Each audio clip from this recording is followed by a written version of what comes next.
Emmy-nominated composer Siddhartha Khosla has had a really busy TV season, having just wrapped season 4 of NBC's This Is Us and scoring the new Hulu series Looking for Alaska, plus his work on Nancy Drew and Sunnyside and a whole bunch of other projects. He literally needs to go and have a nap, but that's okay because he's with us now to talk about his work.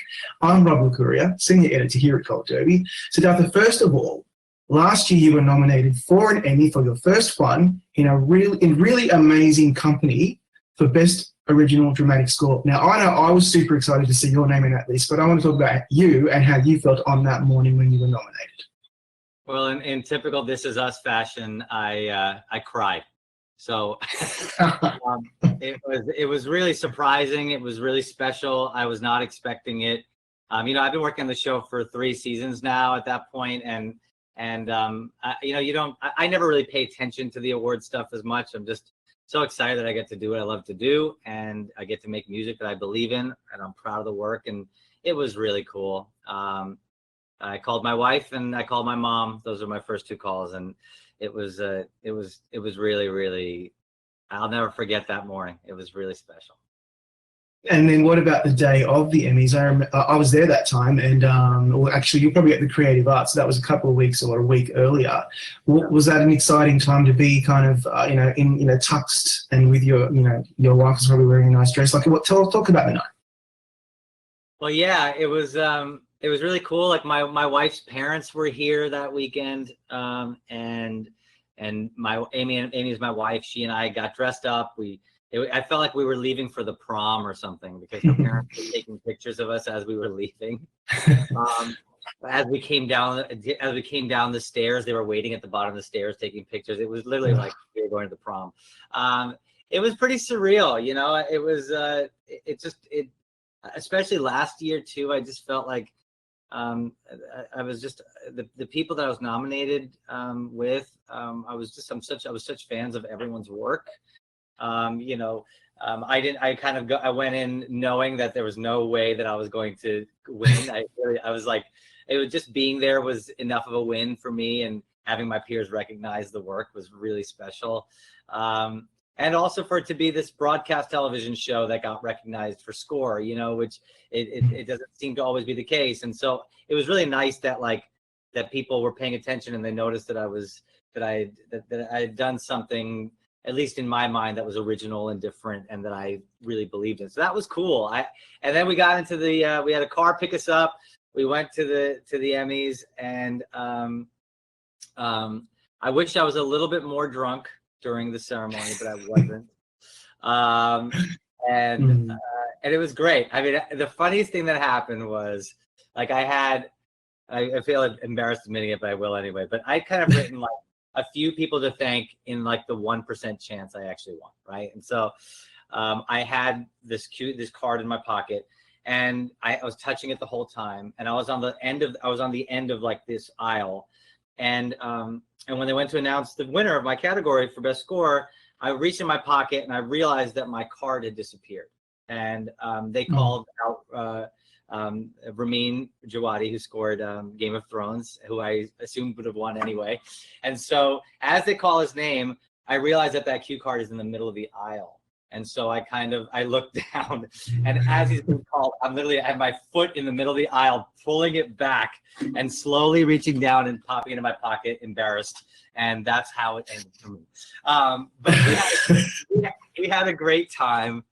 It was special. It's something I never expected would have ever happened. And that's it. It was a dream. It's so exciting. It really is. And yeah, we were all excited to see you there as well. Now, let's talk about Looking for Alaska. That's a beautiful coming-of-age drama adapted from the novel of the same name. What were your primary inspirations for the musical cues that you used for that score? Well, Looking for Alaska takes place in 2005, and it was this really beautiful limited series created by Josh Schwartz and Stephanie Savage. And this had been something that Josh had been kind of developing and thinking about for a long time. And I've worked with Josh and Stephanie on a bunch of other shows. But this was kind of I could tell how close this was to Josh's heart, particularly. I wanted the music, and Josh and I talked at length about it before they even started filming. I'd written a bunch of music. I'd written like a main theme actually, and we kind of talked about bands like Sigur Rós as as maybe just some sort of inspiration, because in 2005 I loved Sigur Rós. I loved that band, and I felt like if we could achieve something emotionally in the music that was atmospheric, and ethereal, and tonally, like really just tonal and cool, like like what Sigur Rós does, then it would have been a nice complement to the songs that were being used in the show. And so that was kind of the inspiration. It was still like kind of like how I approached This Is Us, in that it was still very organic. Everything was kind of homemade in terms of the sounds of it. I sang on the score. There were pianos on the score. There were all sorts of like there were live strings in the score. I worked with a beautiful quartet in Los Angeles to perform on some of the score. It was really dark and moody at points. It was emotional, and it was such a beautiful project to work on. It was like one of my favorites, I've ever worked on, and so that was really special. And it was such a great experience. The acting was great in that show. I kind of felt like that show went a little under the radar in terms of like, just in terms of people knowing about it. But it was really wonderful. Yeah. This might be like an easy question to ask, but I actually really wonder this when I see a composer or an artist working in a genre or a tone that seems familiar. I wonder if you are drawn to like themes of heartbreak and melancholy in your work, because your music can evoke some serious emotion in what, in the shows that we watch that you've scored. And I just wonder if is that on purpose? Are you drawn to that kind of thing? It's an interesting question. As a kid, I grew up listening to a lot of Indian music. The Indian music that my parents brought with them from India to the United States. As I think when we spoke last time, I told you about, how I'm a first generation born Indian in this country, in the US. And I grew up just listening to the music that my parents brought with them from India. And so much of that old Indian music has that melancholy and heartbreak in it. It's all these melodies like, "Hai mere pyare watan, da da da da." Those are kind of like the melodies that are like, that feel like they have this warmth to them. They're sad, they're melancholic, they're emotional. And I think that's where it comes from, honestly. Like, it's in my blood. And so when I'm writing score for This Is Us or for Looking for Alaska, in both of those, melodically, I'm kind of like pulling from like the melodies that I grew up listening to, not in terms of the actual melodies, but in terms of the emotional content of those melodies. And that's where it comes from. So thanks for making that observation. I've never thought of it that way, but it really does come from the music I listened to as a kid, all this old Indian music. Wow, I never would have thought that, but yeah, that makes a lot of sense. And the other question I have about about that is that sometimes music can be very manipulative, because the purpose of the music is to elicit emotion, but your music doesn't do that. It facilitates the emotion, and it's very effective in evoking those emotions. And I'm wondering, are there any particular instruments or particular melodies that you will go back to when you're trying to make the audience feel sad or feel nostalgic, or a lot of those emotions that we get in Looking for Alaska and This Is Us? Yeah, for sure. I mean, there's, in both of those shows, there are themes, that we come back to over and over again in series. In This Is Us, there is the, I have to get my other guitar, but I wasn't planning on playing it. But on This Is Us, you have you have that classic.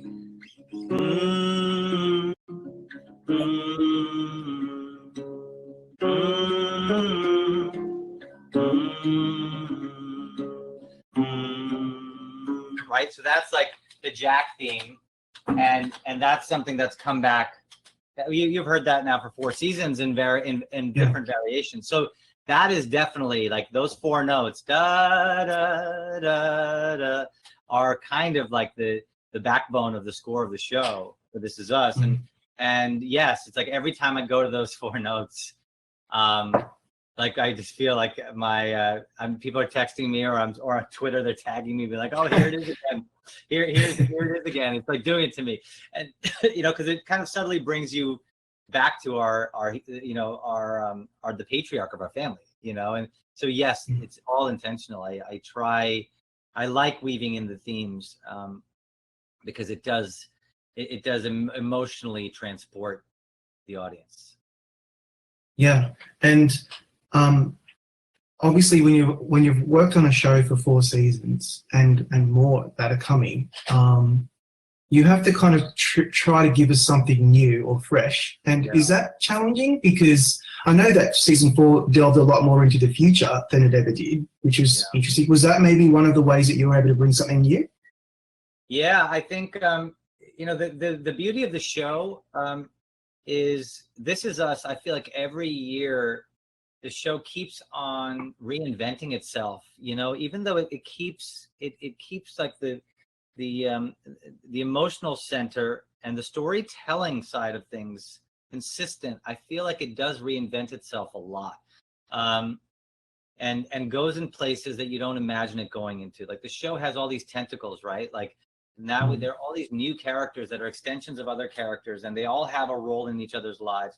And so much in the same way, I've evolved the score a lot, So yes, Jack's theme comes back, but there were a ton of pieces this year that were kind of these like that were more almost like these semi-classical, modern classical kind of pieces that came into that I wrote a lot. Like for example, I mean, I can play you something very quickly. So this was kind of like this was Dan Fogelman's favorite theme of the year. And he was like, when I first wrote it for him, he was like, oh my God, I want to hear more of it now. This kind of became his new Jack theme in a way. But this is when we see Rebecca in that New York episode where she comes when she goes to the Met and she's looking at that painting and you see the little girl looking at the painting. This became kind of the hopeful theme from that point on to the end of the season. You hear this over this beautiful monologue later on where Dr. K is telling Toby and Kate that he about the human experience, all wrapped up in that one song, Blue Skies. He says, the trick is not trying to keep the joys and tragedies apart. You've got to let them coexist if you can. And if you forge ahead with all that joy and heartache mixed up inside of you, never know which one's going to get the upper hand. Life has a way of shaking out to be more beautiful than tragic, right? So this is that piece. And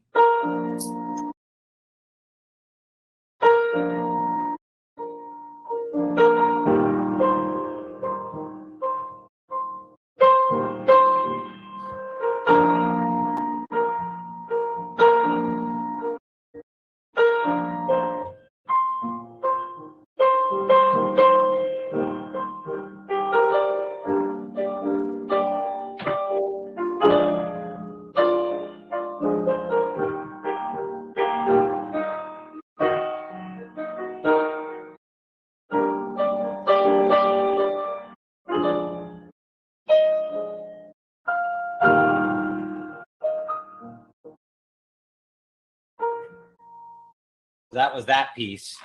And you probably heard that like a few times, from like episode 16, 17, 18 kind of came back. Yeah, I love that Rebecca stuff because that storyline was really, really difficult to watch. It was beautifully done. And the music played a massive part in that. Were there any scenes in particular that you struggled to write for this season that you just found were really difficult and it took you longer than usual? There were, this show just tends to, there's very few projects like this one where this feels like it's in my soul, the score and the music for this show. It just comes out naturally. I hope it continues in terms of how inspired I am to work on it. I think it will. But there's never been any shortage of inspiration. The writing is so strong on this show. The performances continue to get better and better and better. And to think that like I mean, we have like one of the best casts, I think, of all time on television, you know, and when you have those performances coming to you, and you have the quality of the editing and the directing and the producing and the writing, acting, all of it coming to you, it kind of comes out naturally. And I think there's a lot of faith that Dan Fogelman, who created the show, has in me. You know, he entrusts me. He entrusts a lot in me, and it gives me that confidence to kind of take risks. You know, like I don't have to be on the guitar. I can write a classical piece like that, or or a semi-classical piece like that. You know, so it's nice that I can take those chances, and I think that I've not felt like I've had any difficult times yet. You know, stuff has come. That's good. Yeah. What a dream! What a time to be alive. That's brilliant. So you also wrote a song for the season premiere, which was way back in September when it aired, Memorized, similar to the song you wrote for the previous season with Mandy Moore's husband, right? And that actually did really well commercially. So talk us through how exciting that is to have one of your songs actually resonate with the audience like that. Beginning of the season, Dan Fogelman asked me to write a song that he's like, this is going to be a big song that's going to be in the premiere of season 4. And as we know in our story, Toby and Kate, who's born blind, and in the premiere episode of this past season, we find out that their son, Jack, overcomes that hurdle and ends up becoming this huge rock star in the future. And the beauty of this moment is, and we realize this at the end of the premiere of of the first episode, is that this is kind of like juxtaposed against Rebecca back in the day, never really becoming a successful singer herself. And there was something really beautiful about her grandson becoming this mega superstar. And so Dan asked me to write a song that would be his big hit song 30 years into the future. So it was kind of like the biggest task we've had so far in terms of a song for the show, I think, just because it needed to also take place 30 years in the future. We had to kind of figure out what musically that would even sound like. And so I called Taylor Goldsmith, who is married to Mandy Moore, and he's a wonderful songwriter. And Taylor and I wrote Invisible Ink last year for Mandy to sing for the show. And he and I occasionally collaborate on writing original songs together. And Taylor fronts this band Dawes, who I love very much. And so Taylor and I got together and we wrote this song called Memorized. And it was such a great moment for us because the end of the first episode was this like 5-minute montage where we see future young Jack, little Jack, Toby and Kate's son, on a stage in front of thousands of people performing the song. And he's blind performing the song. And it's just this incredible moment to see this guy really become a pop star. Interestingly enough, too, we got to film this in the middle of a Chicago concert at the Greek Theater in LA. Back when social distancing was not an issue, was not something we would do. It feels like so long ago, right? Yeah. And so we filmed it. Chicago gave us their intermission to perform the song and film it in the middle of their concert, so we could get the actual crowd. It was really cool. So I'll play you a little bit of it if that's cool. Yeah. So this is kind of the acoustic version, but we had done this like very pop forward version that was kind of like the pop song version that appeared in the show. Can one wrong turn give me new direction? Can one false move bring me one true friend? Could a stranger ever end up being you? No, in the quiet way you caught my eye. Oh, caught enough to get you memorized. I found my way to you. I found my way